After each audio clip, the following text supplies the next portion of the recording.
আসসালামু আলাইকুম।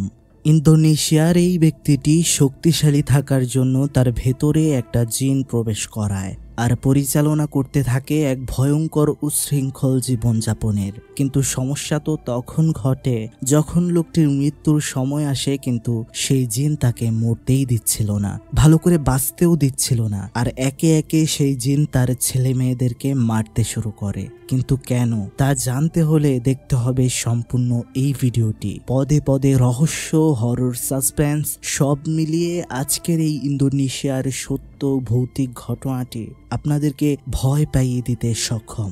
ঘটনার নাম সাকারাতুল মউত অথবা মৃত্যুর যন্ত্রণা। তাহলে চলুন বন্ধুরা, দেরি না করে চলে যাওয়া যাক ভয়ানক দুনিয়ায়, যেখানে আপনার ভয় করবে। তার আগে অবশ্যই চ্যানেলটি সাবস্ক্রাইব করে ফেলুন। ঘটনার শুরুতেই আমাদেরকে একটা হাদিস দেখানো হয়, যেখানে আমাদেরকে জানানো হয় যে আচমকা মৃত্যু মুমিনের জন্য আরাম এবং কাফেরদের জন্য অনুশোচনা। একটা বাড়িতে আমরা একটা ছোট্ট মেয়েকে দেখতে পাই যার নাম ইসমি। সে অনেক অসুস্থ ছিল। তার পাশেই তার মাকে আমরা দেখতে পারি, তার নাম হচ্ছে ইন্দা। তখন সেখানে সারি নামের একটা মহিলা আসে, অর্থাৎ এই মহিলার বাড়িতেই ইন্দা তার মেয়েকে নিয়ে থাকে, মানে কাজের লোক। আর এই বাড়ির মালিক হচ্ছে হানিফ। আমরা দেখতে পাচ্ছিলাম সে তার স্ত্রী সারিকে নিয়ে কোথাও একটা বেরোচ্ছে। এখানে তাদের ছোট্ট মেয়ে রত্নাকেও দেখতে পারি আমরা। তাদের কথাবার্তায় আমরা জানতে পারি রত্নার শহরে ভালো একটা চাকরি হয়েছে, কিছুদিন পর সেখানে সে চলে যাবে। এসব বিষয়ে তাদের বাবা মা মেয়ের মধ্যে কথা হচ্ছিল। রাস্তা দিয়ে যখন দুই স্বামী স্ত্রী যাচ্ছিল, তখন আমরা জানতে পারছিলাম তাদের মেয়ের সামনে তারা অভিনয় করেছে মাত্র, আসলে তো তাদের মধ্যে সম্পর্ক ঠিক ছিল না। এমন সময়ই আমরা দেখতে পাই হঠাৎ করে একটা ট্রাক এসে পড়ে তাদের গাড়ির সামনে। ভেতরে ড্রাইভারটা ঘুমিয়েছিল। সেখানে তৎক্ষণাৎ তাদের অ্যাক্সিডেন্ট হয়ে যায়। এই অ্যাক্সিডেন্টের খবর পেয়ে সেখানে রাতে রত্না চলে আসে। তার বাবা মা দুজনেই পৃথিবী ছেড়ে চলে গিয়েছে। সে তার বাবার কাছে গিয়ে কান্না আরম্ভ করে এবং সেখান থেকে তার মার কাছে গিয়েও কান্না করতে থাকে। সে যখন তার মাকে ধরে কান্না করছিল, তখন আমরা দেখতে পারি পেছনে তার বাবার লাশটা উঠে বসেছে। রত্না যখন পেছনে তাকায়, ততক্ষণ সেখানে কেউ ছিল না, অর্থাৎ তার বাবার লাশটা কোথাও যেন চলে গিয়েছে। বৃষ্টির মধ্যে যখন তার বাবাকে সে খুঁজছিল, হঠাৎ করে তার বাবা তার উপর ঝাঁপিয়ে পড়ে আবার এক ভয়ঙ্কর রূপে। তখন তার ঘুম ভেঙে যাওয়ায় আমরা বুঝতে পারি এটা একটা দুঃস্বপ্ন ছিল। যাই হোক, সে যখন রান্না করছিল বাড়িতে, তখন তাদের বাড়ির কাজের মেয়ে ইন্দাকে সেই স্বপ্নটা বলে। ইন্দা তাকে আশ্বস্ত করে যে দেখো, এটা কোনো বিষয় না, এটা তো শুধু স্বপ্ন ছিল। আর তুমি কি ভাবছো তুমি শহরে চলে গেলে আমি তাদেরকে দেখাশোনা করব না? খুব ভালো করে দেখাশোনা করব, তুমি চিন্তা করো না। ঠিক তখনই দরজায় কেউ একজন কড়া নাড়ে। রত্না সেখানে দেখতে পায় সেখানে পুলিশ এসেছে। আর হ্যাঁ বন্ধুরা, সেখানে সে জানতে পারে যে কোনো স্বপ্ন সে সেদিন দেখেনি, সেটা বাস্তব ছিল, অর্থাৎ তার বাবা মায়ের সত্যিই অ্যাক্সিডেন্ট হয়ে গিয়েছে। এরপর আমাদেরকে হাসপাতালে দেখানো হয়, যেখানে আমরা দেখতে পারি হানিফের বড় মেয়ে ওয়াতি এসেছে আর তার হাজব্যান্ড। ওয়াতির হাজব্যান্ড একদম কেয়ারলেস একটা মানুষ। তার ওয়াইফের বাবা মা অ্যাক্সিডেন্ট করেছে, কিন্তু সে এখানে বসে বসে গেম খেলছে। যাই হোক, সেখানে চলে আসে রত্না। তখনই তাদের দুই বোনকে তাদের মায়ের লাশের কাছে নিয়ে যাওয়া হয়। সেখানে তারা অনেক কান্নাকাটি করছিল। এরপর আমরা দেখতে পারি সারি মারা গেলেও হানিফ এখনো বেঁচে ছিল, কিন্তু একদম আধমরা অবস্থায়। সে লাইফ সাপোর্টে রাখা ছিল। এখন এটা করা কিন্তু অনেক খরচের বিষয়, যে খরচ থেকে বাঁচতে এই চিকিৎসা করাতে চাইছিল না বড় মেয়ে ওয়াতি। সে রত্নাকে বলছিল, দেখো বাবা শুধু এই মেশিনের জন্যই বেঁচে রয়েছে, এতে করে বাবার রুহ অনেক কষ্ট হচ্ছে। সেখানে রত্না বলছিল, না এটা চলবেই, আমি চাই আমার বাবার ভালো করে চিকিৎসা হোক।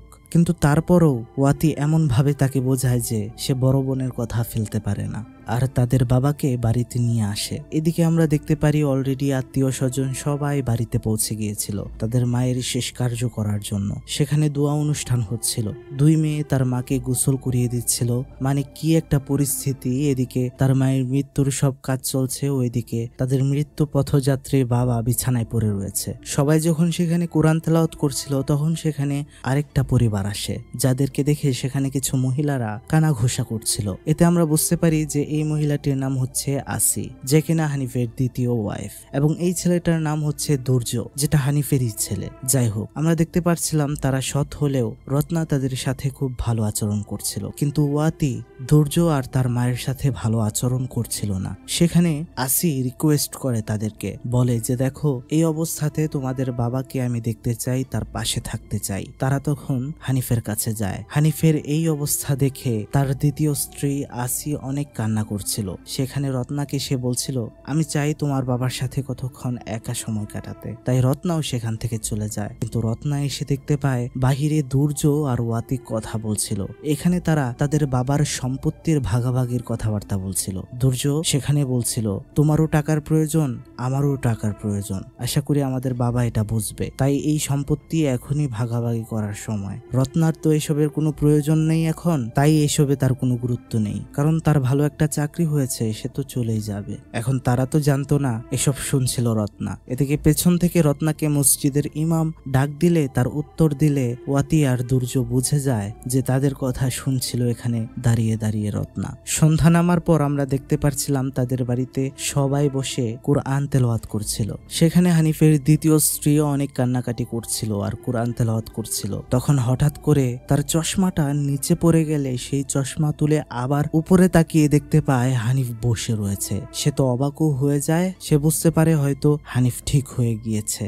সে যখন তাকে স্পর্শ করে, হানিফ যখন তাকে অনেক কষ্ট করে কিছু একটা বলার চেষ্টা করছিল কিন্তু পারছিল না, তার অনেক কষ্ট হচ্ছিল, তখন সে হানিফকে আবারও শুইয়ে দেয়। তার চশমাটা আবারও নিচে পড়ে গেলে সেটা তোলার সময় সে বিছানার নিচে কারো একটা চুল দেখতে পায়, যেটা একদম সাদা ছিল, যেটা আবার তৎক্ষণাৎই সেখান থেকে সরে যায়। হঠাৎ সে আয়নার দিকে লক্ষ্য করতেই দেখতে পায় বিছানায় হানিফের পাশে কেউ একজন রয়েছে। হানিফের দিকে চাইতেই তার রূহ একদম কেঁপে ওঠে, কারণ সেখানে ছিল একটা ভয়ঙ্কর জিন, যেটা দেখে সে ভয়ে চিৎকার করতে শুরু করে। সেখানে সবাই চলে আসে, কিন্তু সে এতটাই ভয় পেয়ে গিয়েছিল যে বিষয়টা সে কাউকেই খুলে বলতে পারে না। সে শুধু বলে যে তোমাদের বাবা উঠে বসে পড়েছিল, এটা বলে সে সেখান থেকে চলে যাচ্ছিল। এর পরের দিন আমরা দেখতে পারি হানিফের প্রথম স্ত্রী যে মারা গিয়েছে তাকে দাফন করা হচ্ছে। দাফন শেষে ওয়াতি চলে যায় তার বাবার অফিস রুমে, যেখানে জমি জমার কাগজপত্র ছিল, সেসব খুঁজে চলেছিল সে। রত্না এটা দেখতে পেয়ে সে বলে, তুমি এসব কি শুরু করেছো?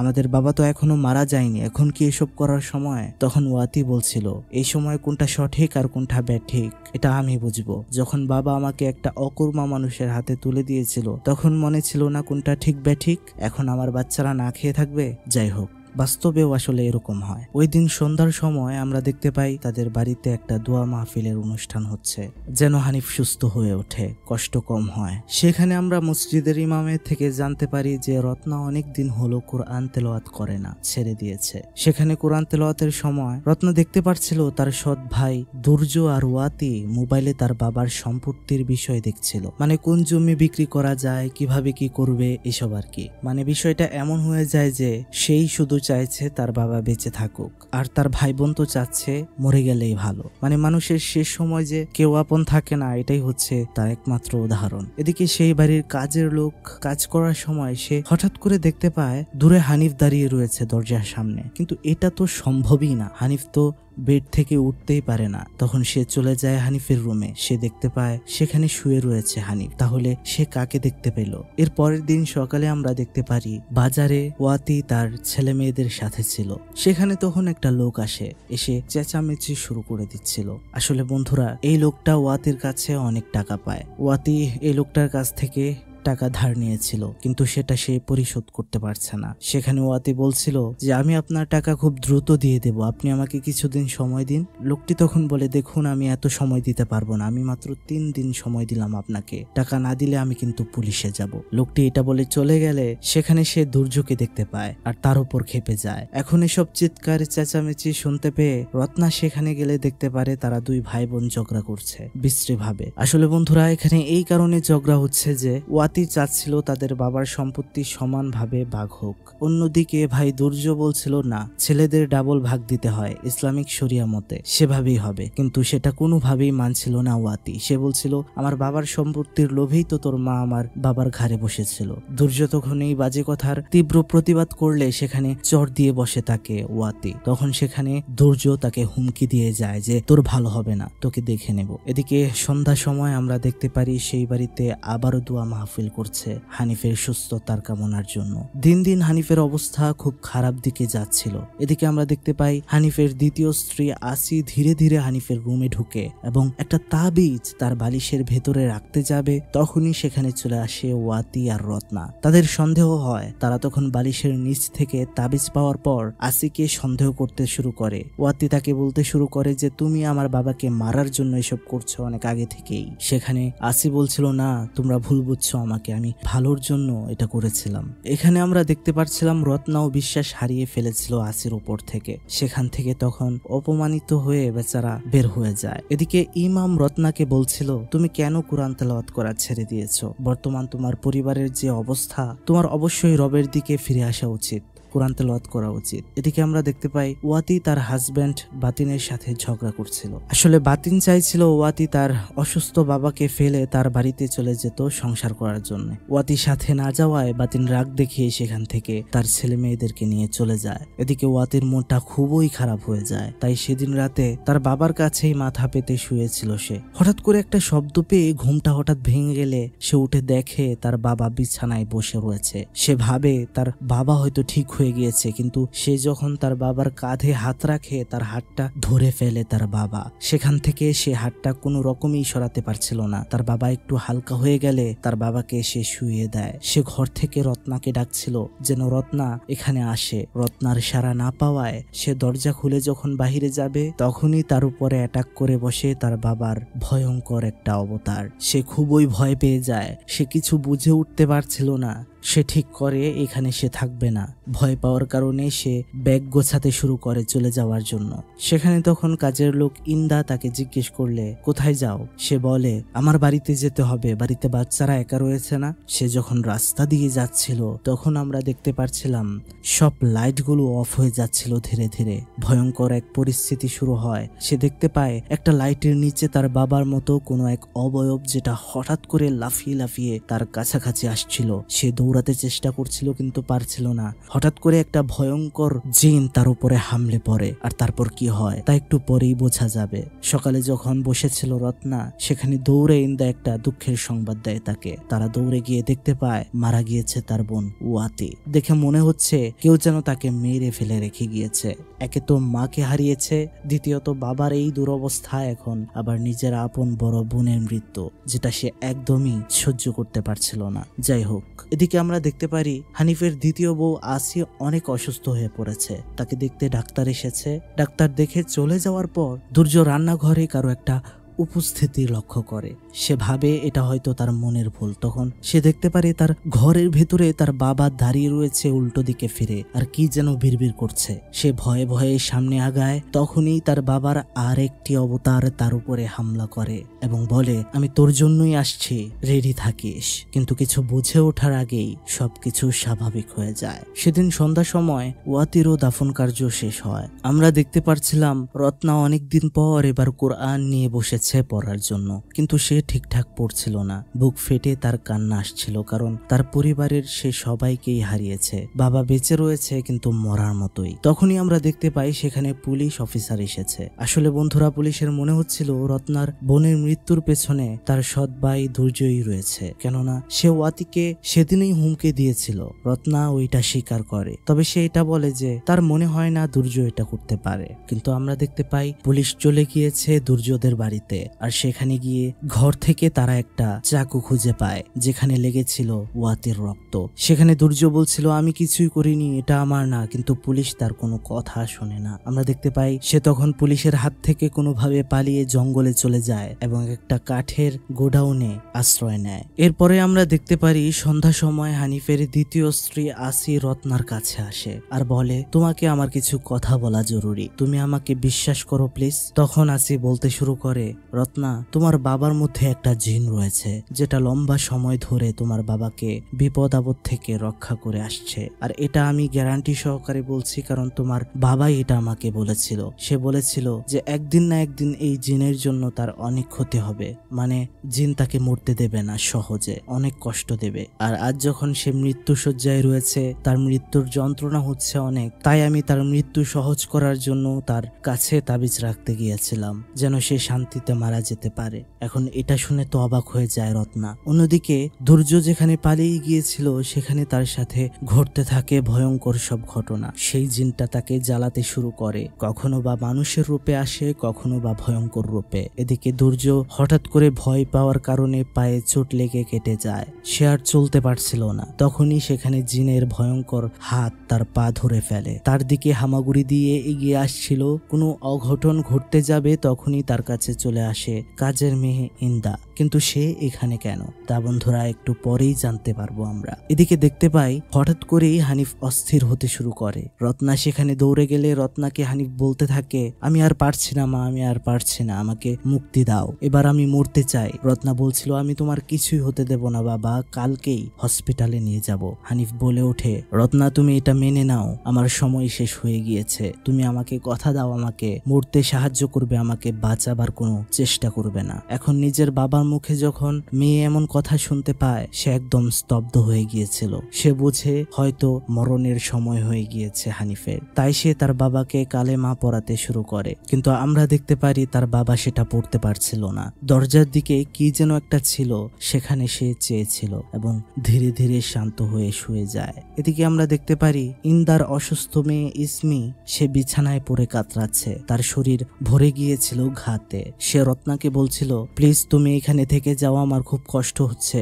রত্না বলছিল, দেখো বাবার এখন আমাকে খুবই প্রয়োজন, সেখানে আমাকে থাকতে হবে, তুমি কষ্ট করে একটু থাকো, আমি আসছি। কিন্তু তখনই বাড়ির লাইট চলে যায়। ইসমি বলছিল, এখন আরো বেশি ভয় করছে আমার, যেও না প্লিজ। তাই রত্না চেষ্টা করে ইসমিকে ঘুম পাড়াতে। ঠিক তখনই সেখানে আসে আরেকটা ইসমি, সেটা তাকে বলছিল, তুমি এখানে কি করছো?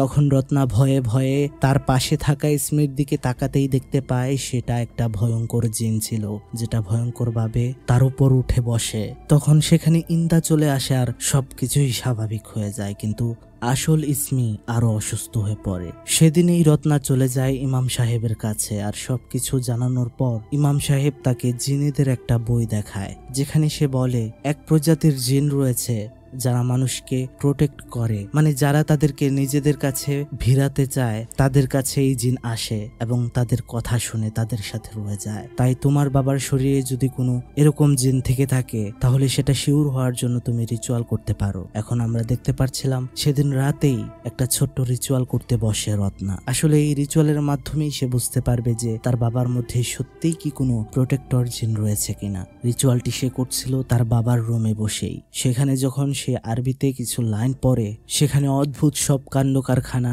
শুরু হয়ে যায়। সে একটু আর চোখে পেছনে দেখতেই বুঝতে পারে তার বাবা বিছানায় উঠে বসে রয়েছে, যার পাশেই রয়েছে একটা লম্বা ভয়ঙ্কর সাদা চুলওয়ালা জিন। সেখানে সে জিজ্ঞেস করছিল, তুমি কে? হানিফের চোখগুলো একদম সাদা হয়ে গিয়েছে, অর্থাৎ সত্যিই হানিফের শরীরে জিন রয়েছে এটা বুঝতে পারে রত্না। সেই জিনটা বলছিল, আমি হানিফ, হানিফেই আমি। এখন এটা শুনে কনফিউজড হয়ে যায় রত্না। সে ভালো করে ফিরে দেখতে চায় কিন্তু সবকিছুই তো স্বাভাবিক, এখানে তো কিছু নেই। সে যখন সেই ঘর থেকে বের হয়ে যাবে ঠিক তখনই পেছন থেকে সেই ভয়ঙ্কর জিনটা তার উপর অ্যাটাক করে বসে। সে কোনো রকমে নিজেকে বাঁচিয়ে সেখান থেকে বাইরে বের হয়ে যায়। সকালে আমরা দেখতে পারি এই বিষয়টা সে খুলে বলে সেই ইমামের কাছে। ইমাম তাকে জানায় যে এখন আমাদেরকে আল্লাহর সাহায্য নিতে হবে এবং যেভাবেই হোক সেই জিনকে তোমার বাবার শরীর থেকে সরাতে হবে, নয়তো তোমার বাবার শান্তিতে মৃত্যু হবে না। বন্ধুরা, এখানেই আসে ঘটনার একটা টুইস্ট। মানে সেই বাড়ির কাজের মেয়ে ইন্দা খাবার নিয়ে আসে দুর্যোগকে খাওয়ানোর জন্য। সে কেন এত সাহায্য করছে দুর্যোগকে তা আমরা একটু পরেই বুঝবো। সেখানে খাবার খাওয়ার সময় দুর্য তাকে বলছিল, তুমি তো বিশ্বাস করো যে আমি ওয়াতিকে মারিনি, কিন্তু পুলিশ আমার উপরে এভাবে পড়ে আছে কেন? তখনই ইন্দা দুর্যোগকে সরি বলতে শুরু করে, যেটা কোনোভাবেই বুঝতে পারছিল না দুর্য। আসলে বন্ধুরা, সেদিন রাতে যে আমরা দেখতে পেরেছিলাম ওয়াতির উপর সেই জিন হামলে পড়েছিল, কিন্তু আসলে তারপর সেই জিন সেখান থেকে চলেও গিয়েছিল, তার কোনো ক্ষতি করেনি। আসলে সেদিন ইন্দা ওয়াতিকে মেরে ফেলেছিল, আর যে ছুরিটা দিয়ে মেরেছিল সেটা দুর্যোধের বাড়িতে নিয়ে রেখেছিল। এখন কেন এমনটা করেছে সেটা তো একটু পরেই জানা যাবে বন্ধুরা। এখন এটা শুনতে পেয়ে দুর্য ইন্দার উপর অ্যাটাক করতে যাবে, কিন্তু ততক্ষণে তার গলা দিয়ে রক্ত বের হয়ে যেতে শুরু করে এবং সে মারা যায়। অর্থাৎ বন্ধুরা, ইন্দা খাবারের মধ্যে বিষ মিশিয়ে দুর্যকে শেষ করে দিয়েছে। এখন রত্না তার সৎমা আসি তারা যখন আসে, তখন তারা দুর্যর লাশ দেখতে পেয়ে তাদের মাথায় কাজ করছিল না যে কে এই কাজগুলো করছে, কেন এমন হচ্ছে। যাই হোক, রাতে আমরা দেখতে পারি ইন্দা যখন তার মেয়ের সেবা করছিল, তখন সেখানে রত্না এসে বলে, তুমি এখানেই থাকো, আমি বাহিরে ইমামের সাথে কিছু দোয়া কালাম পড়বো বাবাকে নিয়ে, এই সময়টাতে তুমি বাড়ির ভেতরেই থেকো, যেও না। এটা বলে সে দরজা লাগিয়ে দেয়। কিন্তু আমরা বুঝতে পারছিলাম এই কথাতে মোটেও খুশি ছিল না ইন্দা। আমরা দেখতে পারি ইমাম আর রত্না মিলে খাটিয়ার উপর হানিফকে শুয়ে গোসল করাচ্ছিল পবিত্র পানি দিয়ে, যেটা ঘর থেকে লুকিয়ে দেখছিল ইন্দা। ইমাম অনেক প্রকার পানি মিশিয়ে একটা পানি তৈরি করে। সে বলে, আমাদের রিচুয়াল ঠিকঠাক হলেই এই পানিটা এখানে আর থাকবে না, উধাও হয়ে যাবে। তখনই ইমাম হাত তুলে আল্লাহর কাছে দোয়া করতে শুরু করে আর রত্নাকে তার বাবার উপর পবিত্র পানি দিয়ে গোসল করিয়ে দিতে বলে। এটা করার সময় আমরা দেখতে পাচ্ছিলাম হানিফের শরীর শূন্যে ভেসে উঠছিল আর তার শরীর অস্থির হয়ে পড়ছিল। আর এদিকে ঘরের ভেতরে ইন্দার মেয়ে ইসমিও চিৎকার করছিল। ইন্দা তার মেয়ের কষ্ট একদমই সহ্য করতে পারছিল না। এদিকে রিচুয়াল চালিয়েই যাচ্ছিল তারা, এবং সেই গ্লাসের পানি শেষ হয়ে যাচ্ছিল। আর সেই গ্লাসের পানিটা এক পর্যায়ে শেষও হয়ে যায়, অর্থাৎ তাদের রিচুয়াল সফল হয়। এদিকে ঘরে দেখতে পারি ইন্দার মেয়ে ইসমি অজ্ঞান হয়ে যায়। ইমাম যখন রত্নাকে বলছিল আমরা সফল হয়েছি, তখনই আমরা দেখতে পারি ইন্দা ছুরি নিয়ে এসে রত্নাকে মারতে যাবে, সেই আঘাত নিজের উপর নিয়ে নেয় ইমাম, যার কারণে সেখানেই ইমাম মারা যায়। সে তখন রত্নাকেও মারতে চাইছিল। রত্না বলছিল, তুমি কেন এমন করছো? তখন কান্না করতে করতে ইন্দ্রা যে টুইস্টটা বলে তা আসলে খুবই বিশ্রী ছিল বন্ধুরা। সে বলছিল, আমি আমার মেয়ের জন্য এমন করছি, আমার মেয়ে ইসমি তোমার বোন। আসলে আমরা তো জানি যে হানিফ 2টা বিয়ে করেছে, কিন্তু সে আসলে আরেকটা আকামও করেছিল। সে তার বাড়ির কাজের মেয়ে ইন্দার সাথে অবৈধ সম্পর্ক করে ফেলে, যার কারণে ইন্দা প্রেগনেন্ট হয়ে যায়। সেই বাচ্চাই হচ্ছে ইসমি। এখন এটা হওয়ার পর বিষয়টা বাইরে জানাজানি হয়ে গেলেও তো সমস্যা, তাই এটা কাউকে জানানো হয় না। ইসমি বড় হতে থাকে। এদিকে হানিফের প্রথম স্ত্রী সারিও এটা মানতে পারছিল না। হানিফ যখন ইন্দার মেয়েকে আদর করত, সেটা দেখতেই পারতো না সারি, তাই সে একদিন কালো জাদু করে হানিফের উপর। কিন্তু হানিফের উপর কোনো আসরই পড়ছিল না। সে তান্ত্রিকের কাছে গেলে জানতে পারে যে হানিফের কাছে রয়েছে একটা প্রোটেক্টর জিন, যেটা তাকে সব সময় রক্ষা করে, তাই তার উপর কালো জাদু করলে কোনো ক্ষতি হবে না। তাই সারি ছোট্ট ইসমির উপর এবার কালো জাদু করে, যে কারণে ইসমির অবস্থা ধীরে ধীরে খারাপ হতে শুরু করে। হানিফ যখন এটা জানতে পারে, ইন্দ্রা তখন তার মেয়েকে বাঁচাতে অস্থির। সে ইন্দ্রাকে এটা বলে আশ্বস্ত করে যে সমস্যা নেই, তুমি চিন্তা করো না, আমি চাইলেই আমার শরীর থেকে জিনকে ইসমির শরীরে ট্রান্সফার করতে পারবো, আর এতে সে ঠিক হয়ে যাবে। কিন্তু বন্ধুরা, সেটা তো আর হয় না। এর আগেই হানিফের অ্যাক্সিডেন্ট হয়ে যায়। এখন তো সে মারা যাচ্ছে না, আবার ইসমির উপর সেই জিনকে ট্রান্সফারও করছে না। সে যদি ট্রান্সফার না করে তাহলে মরে যাবে ইসমি, আর সে যদি ট্রান্সফার করার আগেই মারা যায় তাহলে তার প্রথম সন্তানের উপর সেই জিন ট্রান্সফার হবে স্বাভাবিকভাবেই। তাই বন্ধুরা, মূলত আমরা দেখতে পারছিলাম সেদিন রাতে হানিফের শরীর থেকে ট্রান্সফার হয়ে ওয়াতির শরীরে, যেহেতু সে বড় মেয়ে তাই তার উপর ট্রান্সফার হতে গিয়েছিল জিন, কিন্তু পারেনি, কারণ ইন্দা তাকে মেরে ফেলেছিল। আর ওয়াতির পরে বড় ছিল দুর্য, যার উপরেও ট্রান্সফার হতে গিয়েছিল জিন, কিন্তু পারেনি ইন্দার কারণে সে মেরে ফেলেছে দুর্যকেও। এখন সিরিয়াল অনুযায়ী সেম ভাবেই এরপর জিন চেষ্টা করবে রত্নার উপর ট্রান্সফার হতে, তাই এখন সে রত্নাকে মারতে চেষ্টা করছে। এখন রত্না প্রাণপণে চেষ্টা করে নিজেকে বাঁচাবার, কিন্তু শেষ রক্ষা হয় না। ইন্দা ছুরিটা ঢুকিয়ে ফেলে রত্নার বুকের ভেতর। রত্নার প্রাণ যাবে যাবে অবস্থা, তখনই আমরা দেখতে পারি বাহিরে হানিফের ভেতরের জিন জেগে উঠেছে, যেখানে আমরা দেখতে পারছিলাম রত্না ছটফট করছিল আর তার উপরে ছিল সেই ভয়ঙ্কর জিনটা। হানিফ চেঁচিয়ে চেঁচিয়ে বলছিল যে রত্না, তোর ভেতরে জিনকে প্রবেশ করার সুযোগ দে, এতে করে তুই বেঁচে যাবি। আর তাই হয়, রত্নার ভেতরে প্রবেশ করে যায় সেই জিন। সেখানেই তখন শেষ নিঃশ্বাস ত্যাগ করে হানিফ। রত্নার শরীরে জিন প্রবেশ করার পর সে ইন্দার উপর উপর হামলা চালাতে শুরু করে, কেননা এখন এই জিনের মালিক হলো সম্পূর্ণ রত্না, আর তার মালিকের উপর কেউ আক্রমণ করবে সেটা তো সে কখনোই সহ্য করতে পারবে না। সে যখন দৌড়িয়ে দৌড়িয়ে ইন্দার উপর অ্যাটাক করতে থাকে, ইন্দা আহত হয়ে যায়। তখনই ঘর থেকে সে ইসমির শব্দ শুনতে পায়, সেখানে চলে যায় সে। এদিকে হামাগুড়ি দিতে দিতে সেই ঘরে ইন্দা চলে আসে। সে দেখতে পায় তার মেয়ের পেছনে রয়েছে রত্না এবং রত্নার পেছনে রয়েছে সেই ভয়ঙ্কর জিন যেটা ইসমির উপরে ছুরি ধরেছিল। কিন্তু আমরা দেখতে পারছিলাম রত্নার ভেতরে থাকা জিনটা ইসমিকে বলছিল, এই কাজটাতে তোমার একটু কষ্ট হবে কিন্তু তুমি পুরোপুরি সুস্থ হয়ে যাবে। এদিকে ইন্দা বলছিল, প্লিজ তুমি কিছু করো না, দরকার হয় আমাকে শেষ করে দাও। ইন্দা তো ভাবে হয়তো সব শেষ, কিন্তু আমরা দেখতে পারছিলাম সেই জিন ইসমির শরীর থেকে কালো জাদুর সেই একটা তাবিজ বের করে দেয়, যেটা দিয়ে সারি ইসমির উপর কালো জাদু করেছিল। আর এতে মেয়েটি একদম সুস্থ হয়ে যায় আর তার মায়ের কাছে গিয়ে বলে, মা দেখো আমি একদম ভালো হয়ে গিয়েছি, আমার মনে হচ্ছে আর কোনো সমস্যা নেই। এখানে আমরা বুঝতে পারি সেই জিনটা অনেক ভালো জিন ছিল। তারপরেই আমরা দেখতে পারি সেখানে পুলিশ এসে পড়েছে আর সমস্ত খুনের দায়ে ইন্দাকে গ্রেফতার করে নিয়ে যাওয়া হচ্ছে। এটাই তো আসলে হওয়ার কথা ছিল। আসলে এই ঘটনাতে আমরা বুঝতে পারি যে একজন চরিত্রহীন বাবার কুকর্মের শাস্তি কিভাবে পুরো পরিবারকে পেতে হয়। আর হানিফও কিন্তু মুমিন হয়ে মরতে পারেনি, সে মারা গিয়েছে কাফেরের মতো, তার কালেমা নসিবেও হয়নি। যাই হোক বন্ধুরা, আশা করি বুঝতে পেরেছেন এই ঘটনাটি। আমার কিন্তু পার্সোনাল ভাবে এই ঘটনাটি অনেক ভালো লেগেছে। তো বন্ধুরা, আপনাদের কেমন লেগেছে এই ঘটনাটি তা কিন্তু অবশ্যই কমেন্ট বক্সে জানাতে একদমই ভুলবেন না। ভালো লাগলে একটি লাইক করে দেবেন, নিচে একটা সুন্দর কমেন্ট করে দেবেন এবং অবশ্যই অবশ্যই অবশ্যই চ্যানেলটি একটু সাবস্ক্রাইব করে দেবেন। পাশে থাকা নোটিফিকেশনটাও অন করে দেবেন যেন প্রেতালাপের প্রত্যেকটা নতুন ভিডিও আপনার কাছে পৌঁছে যায় সবার আগে। এতক্ষণ আপনাদের সাথে ছিলাম আমি শুভ শেখ। আজকের মতো বিদায় নিতে হচ্ছে। ভালো থাকবেন সবাই, ভালো রাখবেন সবাইকে সেই প্রত্যাশায়। আল্লাহ হাফেজ, আসসালামু আলাইকুম।